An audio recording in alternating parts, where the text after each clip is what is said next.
What's up, guys? It's JDog406 coming back for another coin hunting video. And today we're doing something a little different.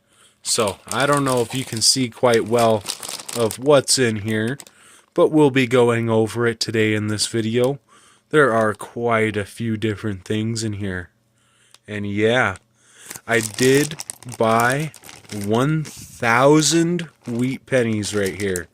So it was a big bucket down at the coin shop that he had that had about, I think it was 15,000 wheat pennies. And he said it was all random assorted dates in there. It could be teens, it could be common dates. Who knows? We know that there's going to be common dates in there for sure. But what we're hoping to get, maybe out of this $1,000 of wheat pennies right here, and I do want to say I paid $50 right here, so 5 cents a penny. And there are some nice and shiny ones in there. As you can see right there, there's already a nice looking one right there. But yeah, let's get into this little box that I have right here, and let's go over everything. Alright, we got everything out right here, and we are going to look at this first roll that I picked up. So this is definitely an older bank wrapped roll right here, and I paid 15 bucks for this. It is a full brand new 1956 Denver roll. And yeah, I'm wondering if I should open it up because the coins on the end are toners, and it definitely looks like it was beat up a little bit, but it doesn't look like it was ever unraveled. But yeah, the coins on the end do have some pretty good toning. I like it. It's making me want to take it out and put it into my collection, but then I'm like, I have this brand new roll right here, and I don't want to open it up and ruin it. But it's debating. I might open it up, I might not. But yeah, let's put this to the side. Let's get into this bag right here. Alright, and right here I do have a couple of Buffaloes, couple of dateless ones that I bought with San Francisco mint marks so that I can nicodate them. Alright, yeah, San Francisco right there. San Francisco right there. Those will probably be done later towards the end of the video, but I also did find these in his bargain bin for Buffalo nickels. So it was a couple of 1936 Denvers right here. Nice visible dates. I think I was only paying 50 cents a nickel. And I think this one's a 35 Philly. We have a 34 Denver. And we have a 30 Philly right there. So yeah, I was paying 50 cents a nickel, I'm pretty sure. And then over here I was paying $1 for each penny right here. They're not in the greatest conditions, but what can you say, $1 for an Indian head penny right here. So we had a 1901, not the greatest, 1889, not the greatest either, and an 1893, which was the oldest one that I bought for the Indian heads. And then down here, we have this 1827 large cent, and I believe I paid, I think it was 22 bucks for it right here. This is what he does for how much he's selling it for. And then this one I paid $27 right here. This is an 1857 Flying Eagle cent right here. Very nice. Definitely wish it could have been better condition, but any better condition probably would have been $50 to $70 for that. But yeah, I think these are all pretty cool. I definitely didn't have these ones in my collection, and I highly doubt I'll ever find one in coin roll hunting, but if I do, it'll probably get replaced. But other than that, this one's going to be going into my book. Same thing with this one. And none of these are going to be going into my book today unless I can get some kind of like a key date off of these San Francisco minted ones. And then I have this bag of Canadian pennies right here, and I can't remember exactly how many's in the bag, but I know I only bought all of this for $2 right here. So I do see a nice King George the Sixth right there, so there probably are going to be a little bit of goodies. I'm really hoping with something like that it's maybe in the 30s. He just had his little bucket there of these, and I asked him what he wanted for it. He said $2, so I said I'll take it, and he put it in a bag. And then after we go through these and see what's all here, we'll be going through this. And I won't bore you guys with all the common dates when I go through this, but when I find something good or something really stunning looking, I'll definitely pull you guys in. But yeah, other than that, let's get this bag open and see what we got here. Alright, so here's what I would consider the more common stuff. This entire pile right here is stuff that's 1970 and above. And then if we move over here, we found the first year obverse for the Tiara obverse. And then there was also this one in there that I can't really get too much of a date off of, and it's not worth trying because it is probably going to be a 70s. And then if we come down here, so here's all of our young heads right here, and this was the last obverse, so that's pretty cool. But we had a couple of 1963s. These ones are better. So we had a 1955 and a 1956. Then we had a couple of stunner looking ones right here, especially this 78. The 78 right here probably looked the best out of every single one of them. And then if we come up here, here's all of our King Georges. King George the Sixth. We had one really rotten one, but we had a 1951, a 1949, a 1944, 3 of them, 4 1941s, and a 1942. Then if we come up here, this is what I thought was interesting. So there was actually a star coin right here from the Bahamas. It is a 2004. And then there was this 1938 right here. I was honestly surprised that there was a 1938 in his little bin of Canadians. Figured he'd maybe keep something like that for himself, especially because they are a bit of a lower mintage. But yeah, that's absolutely crazy. So other than that, though, we are going to get into this big bag of wheat pennies. I'm hoping that if I can find stuff like that right there, maybe I can find something good in here. Alright, let's get into it though. I also did want to mention there was 63 pennies here. And now it's time to get into this big bag of wheat pennies and see what we can pull out. I also do want to say I'm not going to bore you guys with the common dates. But yeah, we will be pulling out all the better dates or anything in the teens. But yeah, let's get into it. Okay, that took quite a while, but we got everything out here. So first off, we're going to start over in this corner. So I pulled out all the ones that were super rotted looking. And yeah, you can definitely tell on some of them that you definitely wouldn't want that. And I definitely don't like putting that into my normal collections. I actually have a big bag of rotted out coins, and let me grab that real quick. So I have this right here, this big bag of coins. There's probably about $3-4 there. It's a whole bunch of mix of just about anything. If it has way too much rot on it and it's not super rare, I'll put it in this bag just because I feel like that's more proper. But yeah, other than that, let's get into the next one.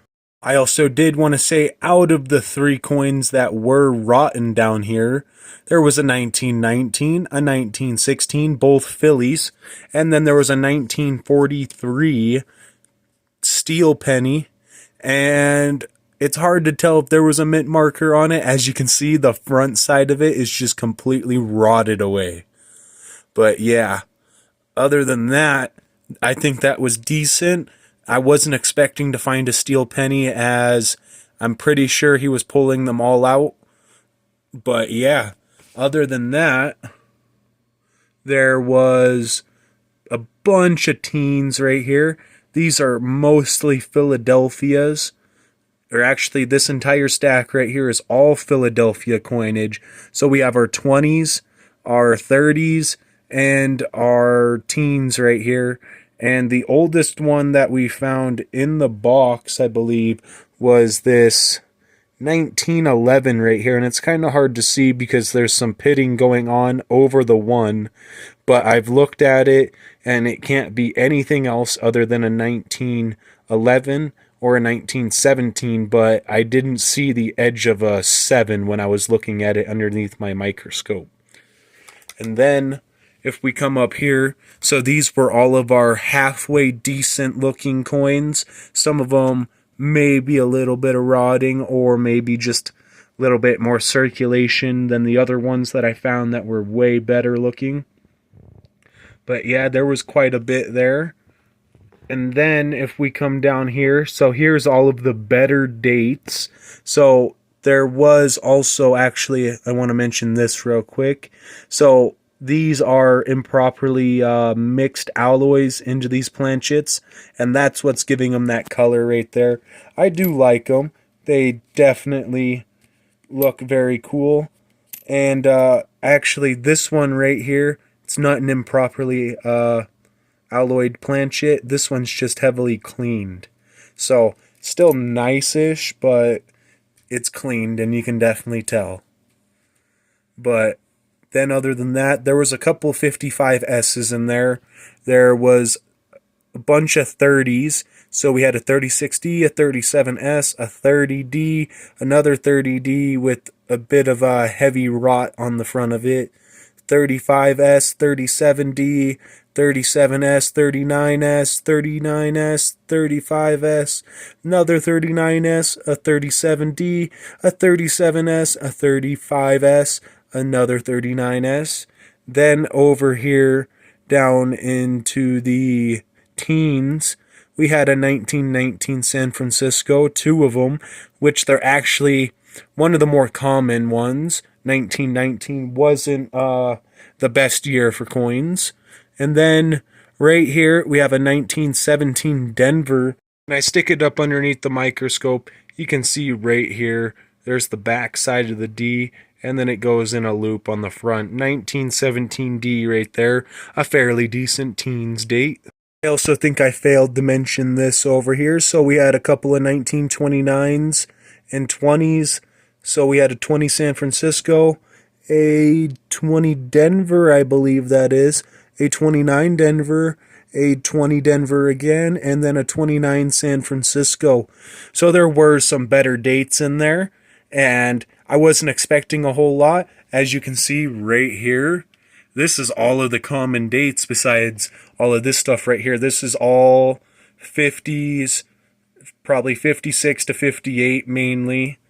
And then if we come down here though, we had our way better looking coins, both front and back looked good.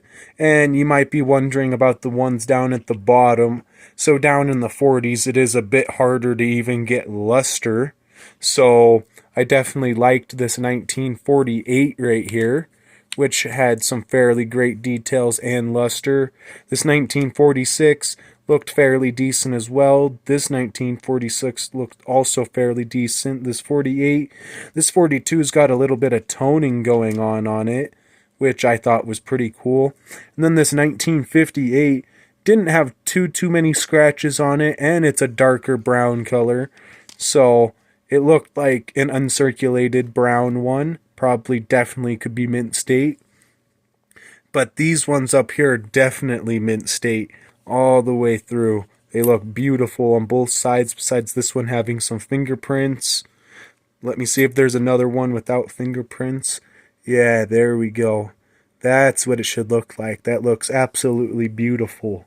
These could definitely go for a lot more than a penny.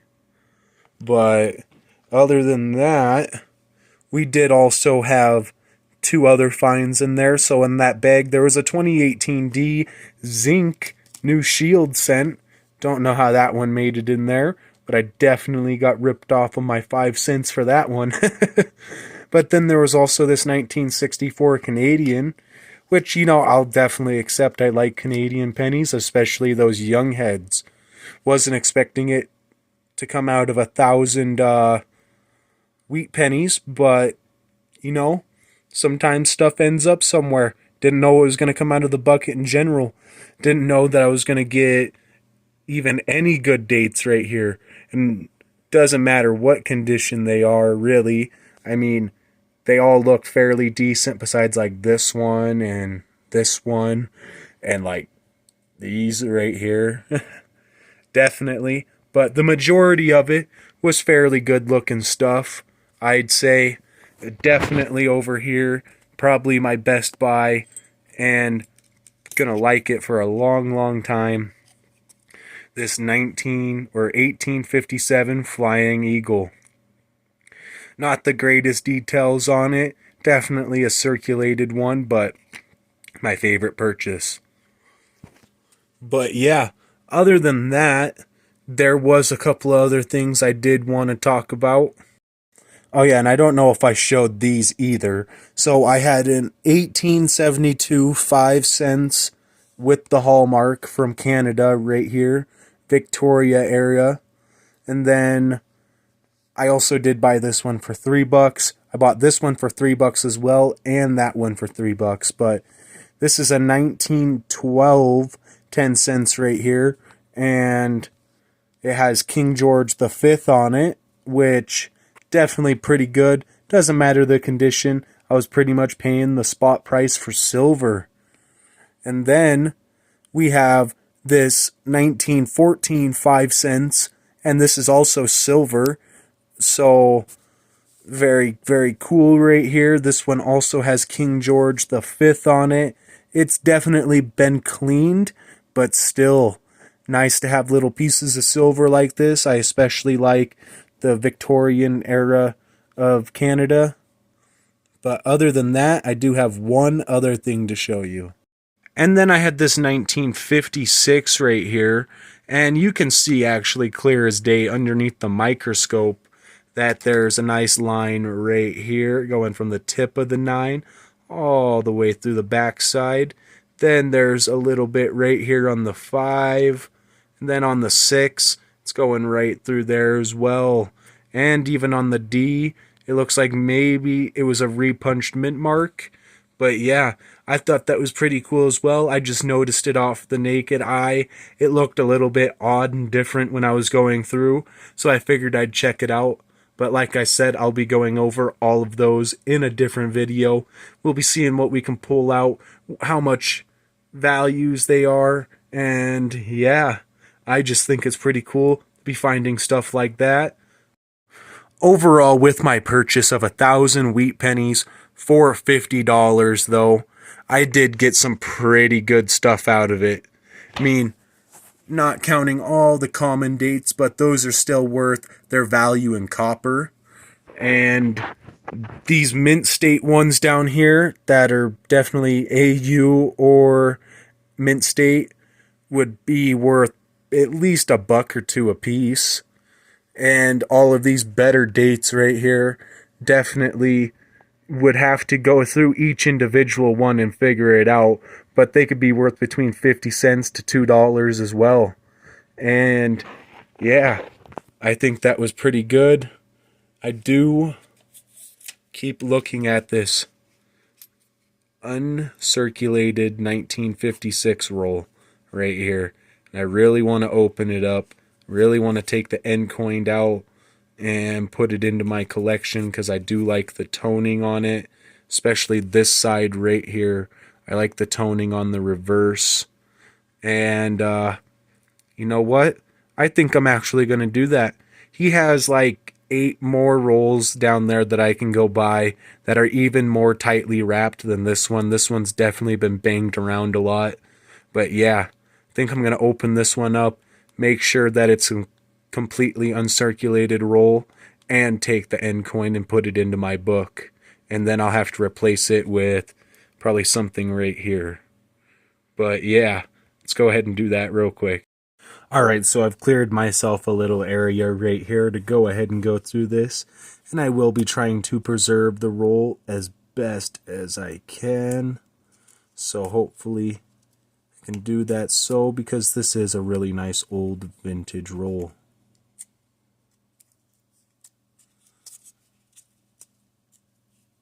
Just trying not to damage that end coin at all.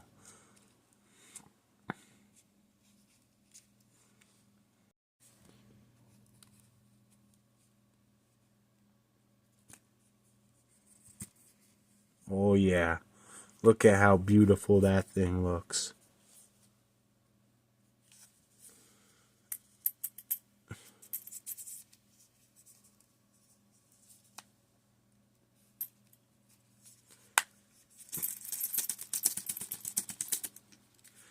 These definitely don't want to come out very easily.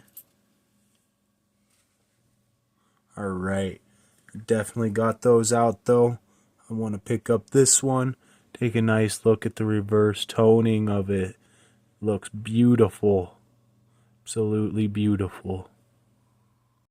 And here's the front side of the other end. It definitely looks beautiful right there. Alright. Very, very nice. Completely uncirculated. Alright. Definitely a complete full roll. I'm definitely going to have put these into a different type of roll. I actually don't know if I'm going to put this into my book right here because you can see it in the light. There is a bit of ring damage, so it's kind of deterring me away from it, but I'm definitely probably going to put it into a different roll and just keep it as a fully uncirculated roll. This is a excellent buy right here. Only $15 for a roll, and look at that. You can barely see any scratches in that thing. There's one right up here behind his head. But yeah, other than that, thank you for watching. Please like and subscribe. I hope you enjoyed. I'm not sure if I did the greatest job of overviewing all this stuff, but it was quite a bit to go through. But definitely the next time I do something like this, I'm probably going to buy even more wheat pennies and probably even more uncirculated rolls before those go out the door. So other than that, I'll see you guys in the next one, and peace out.